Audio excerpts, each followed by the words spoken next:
We are at the Crane Estates, Castle Hill.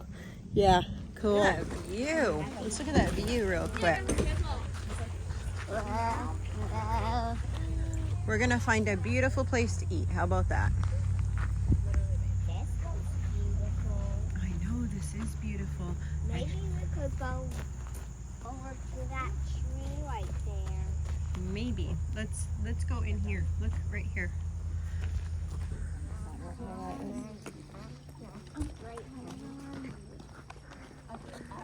It looks like a pretty great house, huh? Look at that. Yeah, that's a great house. Wow. Walk down that stairs. Yeah, I want to look down the stairs. You want to look down there? Look how beautiful that is. Look at the flowers. So the land that is called Castle Hill was originally stewarded by the indigenous peoples, who called this area Agawam, meaning place beyond the marsh. Their Sagamore Massasomet entered into alliance with the settlers of Ipswich in 1632, and afterwards this Delundrum by the edge of the Atlantic became known as Castle Hill. Over the years, it saw many owners, but it never had a castle built upon it until 1880s when J.B. Brown transformed Castle Hill Farm from an agricultural holding to a gentleman's farm, improving the roadways, plantings, and renovating this modest farmhouse into a rambling, shingle-styled cottage that is now in at Castle Hill. I love all things housekeeping in big castles like this, so I'm so excited to go into the kitchen pantry area, which is coming in just a second. I love to see beautiful old kitchens and just imagine how they run. How was it used? This is the butler's pantry. This space served as both a storage room for china, flatware, glassware, as well as an interim serving station. Between the working kitchen and the dining room, stainless steel warming table in the center of the room was heated, cupboards below to keep foods warm. Serving staff would receive food from the revolving cupboard on the far wall, which connects to the kitchen behind it. When signaled by the hostess, staff would deliver the carefully designed meals, course by course, into the dining room. Why 2 floors? The finest kitchen china and crystal was stored in the cabinets above. There were servant stairs for staff to access this level, but the delicate dishes and crystals were transported via the dumbwaiter behind you. Silver flatware and serving pieces were stored in the walk-through vault from the main stair hall. Mrs. Crane had a very specific notes for china and flowers she requested for each formal dinner and lunch. We can see this from the surviving menu list from the Crane era on display. Garden flowers were arranged in designated flower room, complete with sink, vase, storage space off the butler's hall. Look, the kitchen goes way up there. Do you see it up there? So is that the attic up there? It's another part of the kitchen. What part is it? If you listened, it just told you that it was the part that held all their special china. Where's the doors right? That's where the servants would have gone. These are the lights. In my aunt's old house, she used to have lights like that. Aunt Judy's house, she used to have lights in her old house like that, and you push it, and then you have to push the other one to go down.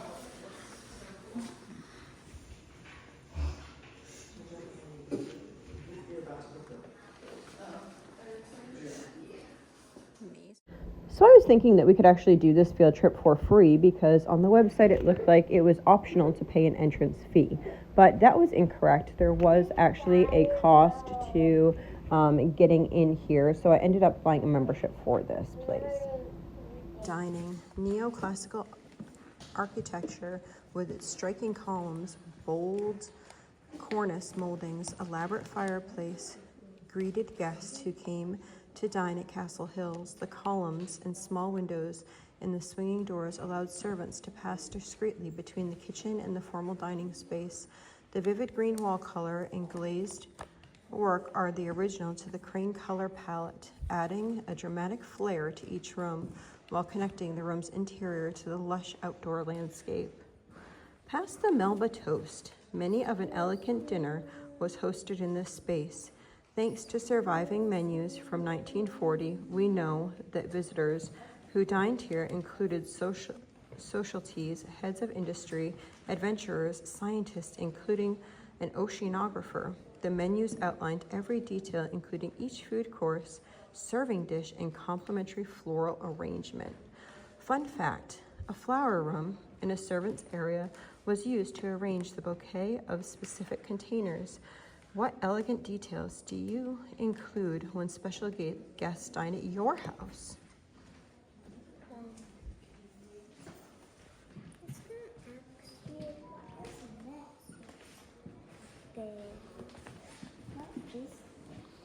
It's like a divider, so it divides the area there. They're doing it so that you won't go into the room. Look at that chandelier. It's like remarkable. Can we go in I know, they're beautiful. upstairs? Can we go? Wow, look at that.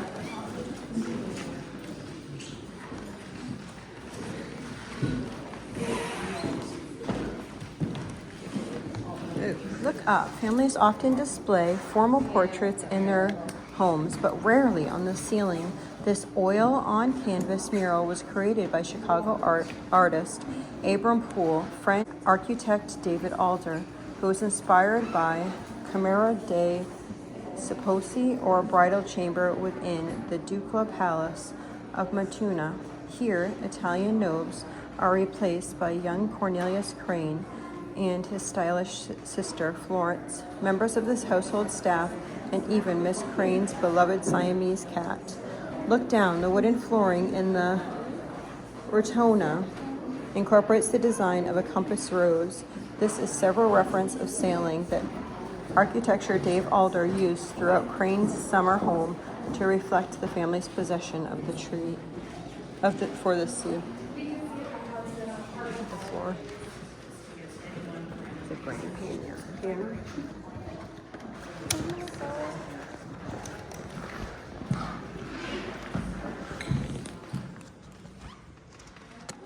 Mom, what's that? It's gorgeous, huh? Yeah, should we eat out here? I don't know. Look at this guy. What does It this says, say? although our gifts appear fierce, they are actually fragile works of art. Do not climb. Can we touch it? No, I'm not going to touch it. Touch it? I don't know. You can see out into see the beach over there?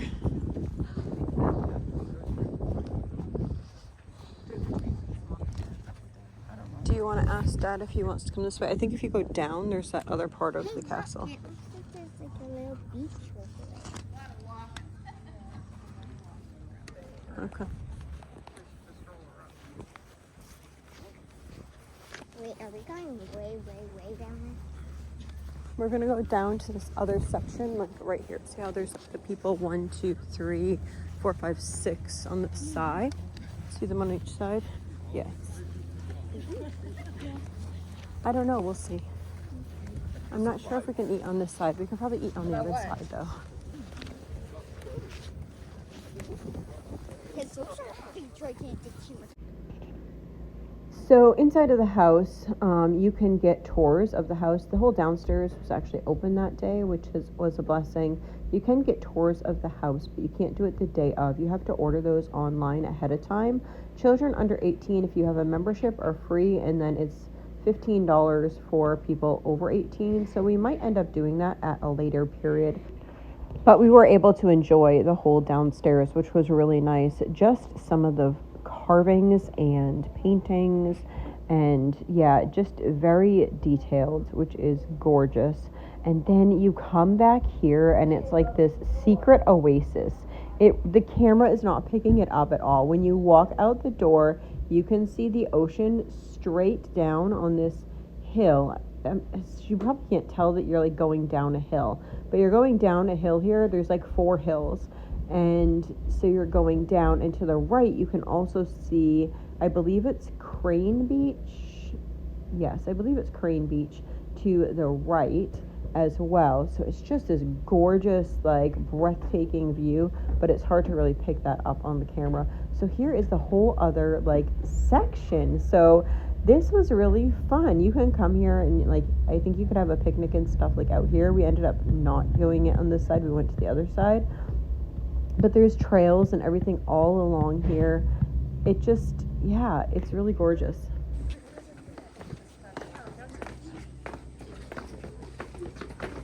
There was also more areas that we saw that we can explore at a later time. There was the barn and such. We didn't realize it was there until we were about to leave, and we could see the garden and the barns at those times. So I might do a separate video that's Castle Hill, like just with the outbuildings. That would be really fun. So Castle Hill was crowned with a 59-room Stuart-style mansion designed by world-renowned architect why can't I say that word? Architect David Alder. So until this point, even when you're down there, you cannot see this view here. You see this on the like postcards and stuff, but you cannot see it until you actually get at the back of the estate, way down the second hill, and then go up the next behind hill. me, I'm like panting. It's like up and down mountains. The kids are right there. Let's go check it out.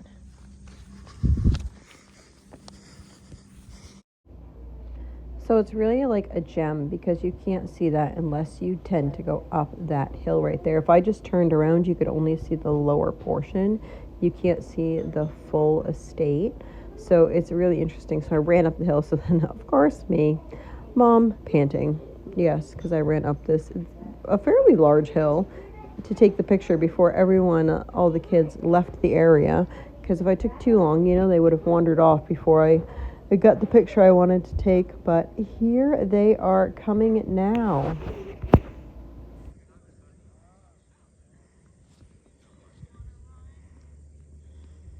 Come here. I told her to come here. She's okay.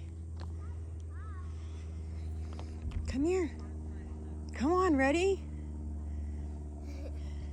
Turn around.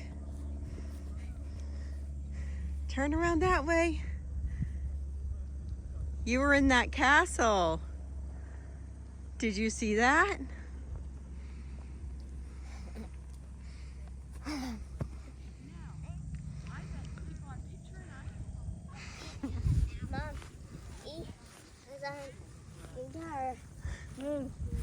It's so funny because like on the other side of that hill is the ocean. No. Casino Complex. Casino Complex is the most distinctive Italian-style architecture that survives from the Crane's first building campaign at Castle Hill.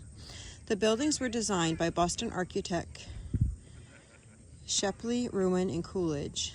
Working with landscaping architect Arthur Shercliffe, the casino complemented the styles of the Crane's first mansion, an Italian Renaissance revival villa, 1910 to 1912.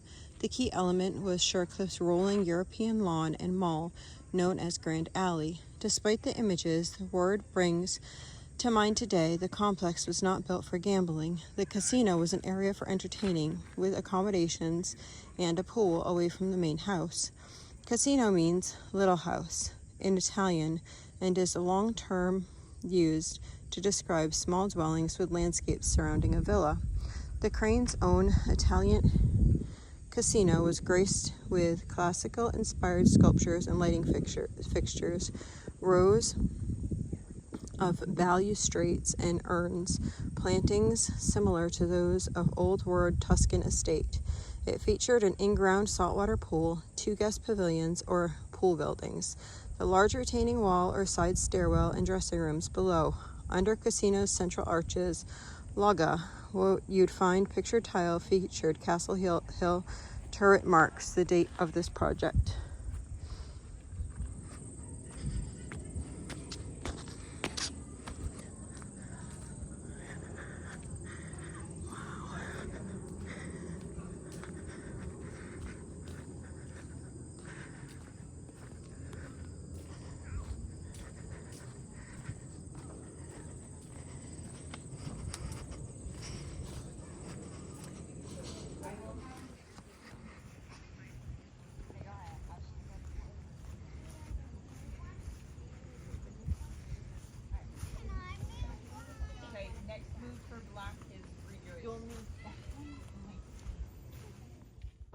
And just a couple books that looked interesting. Life Below the Stairs. And then this is Downtown Abbey's Afternoon Tea Cookbook. This looks like a fun read aloud for the kids. I have dark.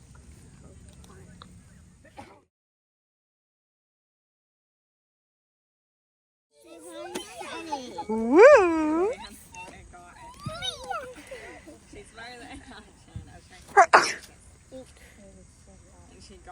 Oh, look at you. You tried to roll yourself over. Big boy. Hold it.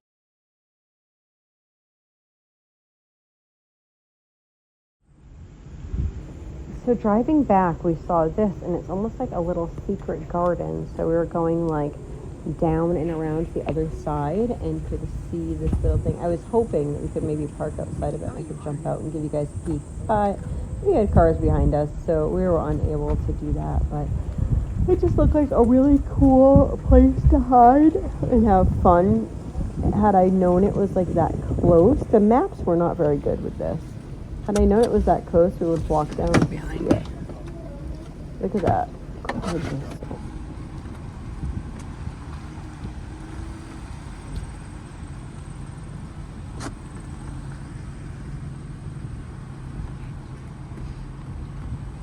Take the next left. It did say this was two-way traffic. It did. Go right. They were walking on the road. They're right, that is my house.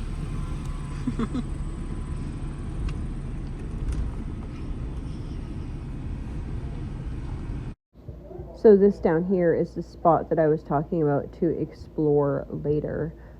Again, I had seen the map and it was very hard to tell what was where on the map.